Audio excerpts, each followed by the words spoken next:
જય શ્રી રામ। દીપાવલીના શુભ દિવસે સર્વને દિવાળીની હાર્દિક શુભકામના। જય શ્રી રામ। રામાવત પરિવારના રઘુકુળ ભૂષણ રામનું ગાદી તણું મૂરત હતું। આજ્ઞા પિતાની માનવાએ વિકટ જૈવનમાં આવશે। સુખો વૈભવ ત્યાગી સીતા વસે સંગમાં। અમદેશની એ આર રમણી અમર છે ઇતિહાસમાં। અમદેશની એ આર રમણી અમર છે ઇતિહાસમાં।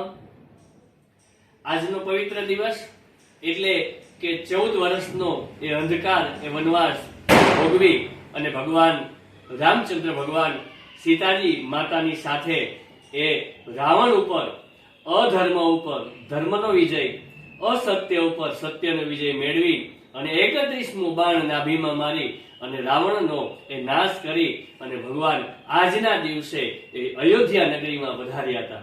આજના દિવસે આપણે દિવાળી જ્યારે ઉજવીએ છીએ, કવિ કાલિદાસ તો ત્યાં સુધી કહે છે કે ભારતની પ્રજા એ ઉત્સવ પ્રિય પ્રજા છે, ત્યારે આજનો ઉત્સવ તો એ ખાસ છે। કારણ કે આજના દિવસે એ આપણો ભગવાન, આપણો બાપ રામચંદ્ર ભગવાન છે અયોધ્યામાં માં સીતા અને લક્ષ્મણજીની સાથે છે પધાર્યા હતા।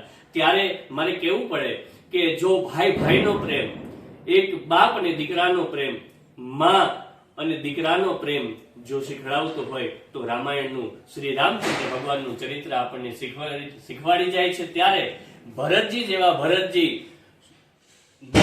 નંદીગ્રામમાં જ્યારે હનુમાનજી બ્રાહ્મણ રૂપે સમાચાર આપે છે, ત્યારે ભરતજી પણ ગુરુને જઈ અને એ વધામણીના સમાચાર આપે છે। ત્યારે અમારી રામચરિત માનસ શું કહે છે?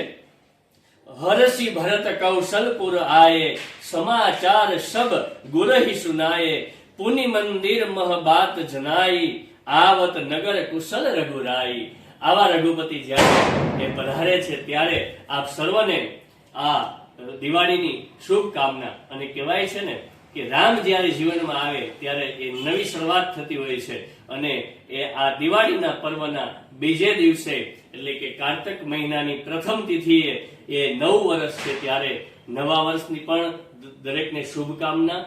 કારણ કે આ દીપ જે છે, આપણે દિવાળીના દિવસે જે દીપ પ્રગટ કરીએ છીએ, અંધકારનો નાશ કરી અને આપણે ઉજાસ તરફ જઈએ છીએ, ત્યારે આ દીપ પણ સૂર્ય અને ચંદ્રનું પ્રતિનિધિત્વ કરે છે।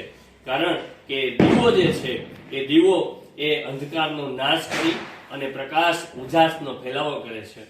અજ્ઞાન રૂપી અંધકારમાંથી આપણે એ પ્રકાશ રૂપી તમસો માં જ્યોતિર્ગમય માં આપણે જ્યારે જતા હોય ત્યારે ફરીથી બધાને એ દીપાવલીની શુભકામના। અને આવા સુંદર મજાના દિવસો હોય ત્યારે મારે કેવું હોય કે રામ કૃપાએ ને રોજ દિવાળી, જોને રંગ ના ટાણા રે। રામ કૃપાએ ને રોજ દિવાળી, જોને રંગ ના ટાણા રે। કામ કરેલની કોઠીએ જોને ખૂટે નહીં દાણા રે। જી જી જી કામ કરે એની કોઠીએ જોને ખૂટે નહીં દાણા રે। મોજમાં રહેવું જોને મોજમાં રહેવું રે। આવા સરસ મજાના રામચંદ્રજીને વધાવવા માટે હું હીરબેનને કહીશ કે એ 2-3 પંક્તિ આપણે સરસ મજાની રામચંદ્ર ભગવાનની એ સંભળાવે આપણને। राम झूलेंगे तो पालना झूलाऊंगी, हाँ हाँ हाँ झूलेंगे तो पालना झूलाऊंगी। मीठे मीठे मैं भजन सुनाऊंगी, हाँ मीठे मीठे मैं भजन सुनाऊंगी। मेरे जिंदगी के सारे दुख मिट जाएंगे, राम आएंगे। मेरी जिंदगी के सारे दुख मिट जाएंगे, राम आएंगे। हो मैं तो रुचि रुचि भोग लगाऊंगी, हाँ माखन मिश्री मैं राम को खिलाऊंगी।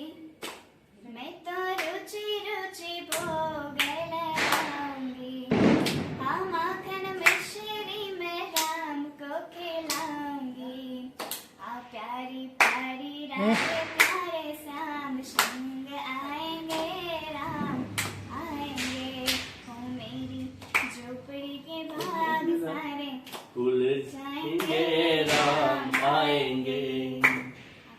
तो सर्वने रामावत परिवार श्री लक्ष्मीदास दलपतराम रामावत जैव परिवाરના સર્વને દીપાવલીની અને નવા વર્ષની હાર્દિક શુભકામનાઓ। જય સિયારામ, जय જય सिया राम। સિયારામ, જય સિયારામ।